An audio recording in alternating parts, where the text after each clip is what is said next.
All right, let's talk about new Toronto Maple Leaf left shot defenseman Mikko Lehtonen. This was a bit of a surprise for everyone.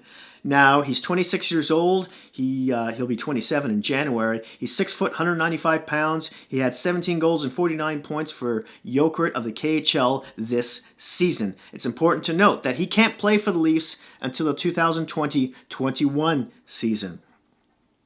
He signed for a one-year deal at $925,000 with no bonuses.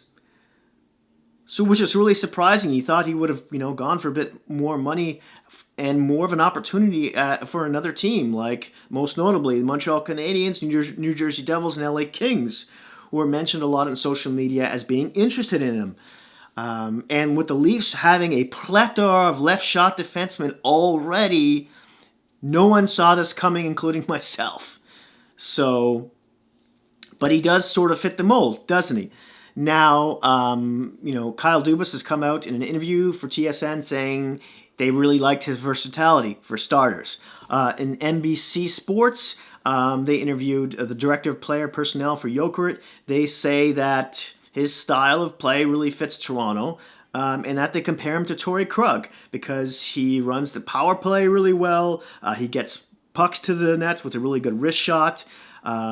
His coach also said that he has an ability to get a high percentage of shots on net, and then he can adjust the angle of his release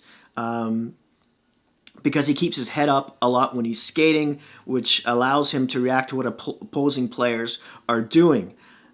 His main defensive partner in the KHL, by the way, this past season, was playing the right side, but he was also a left shot defenseman. Now, in the previous seasons in the Swedish league, he played about half those games or so on the right side, and the season before that, I think he played most of it on the right side. So he can do it.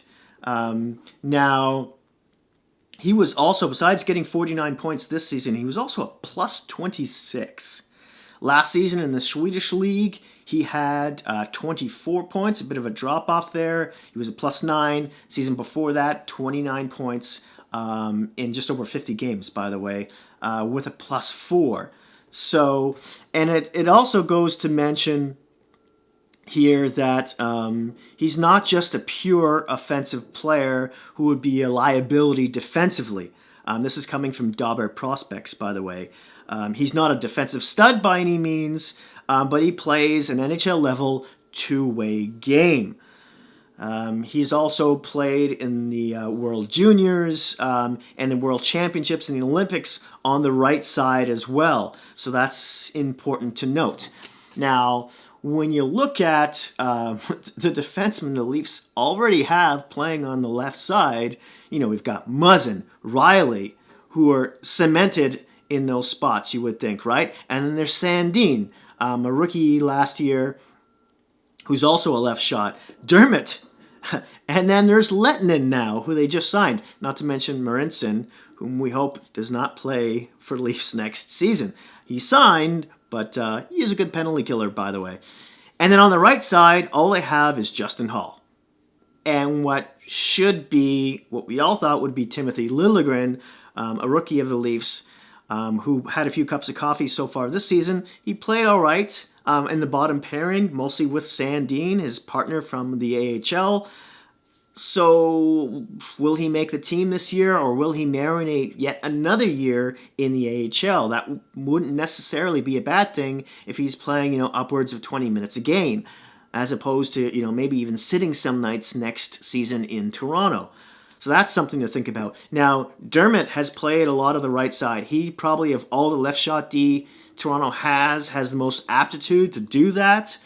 Muzzin can also play the right side. Riley has played some of the right. And there is even talk in social media that Sandin, because of his maturity, could do the same thing.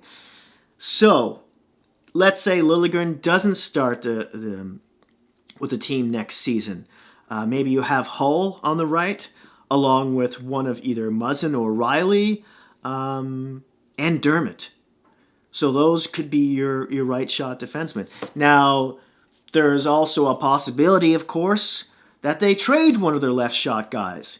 Now, I can't see them trading Riley or Muzzin, whom they just signed, and they're not going to send Sandin anywhere. So that, he's one of their up-and-coming rookies. That only leaves Dermott right now, who would be a shame if they shipped him out because he's still pretty young. He's around 22, 23 years old, I want to say, and seems to have a bit more of a higher ceiling.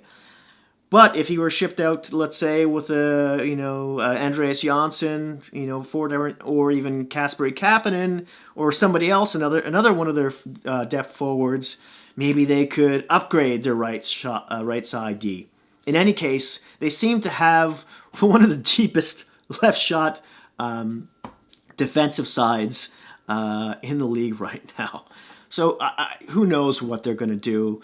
My opinion is they're going to see what they have in training camp, get everybody going, and possibly make a trade sometime before the trade deadline for a right shot defenseman using one of those overflux of left shot. Don't forget that Cody Ceci and Barry, who've been playing the right side for Toronto this season, will both most likely walk.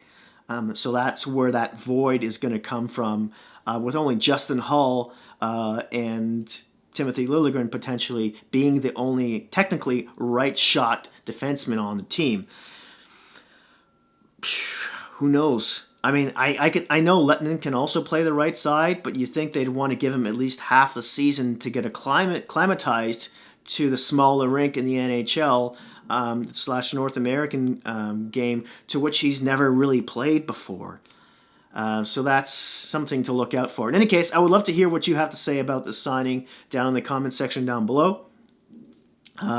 Thank you so much for all your support out there. The subscribers continue to trickle in. And as always, in this crazy world we're living in at the moment, please keep safe out there.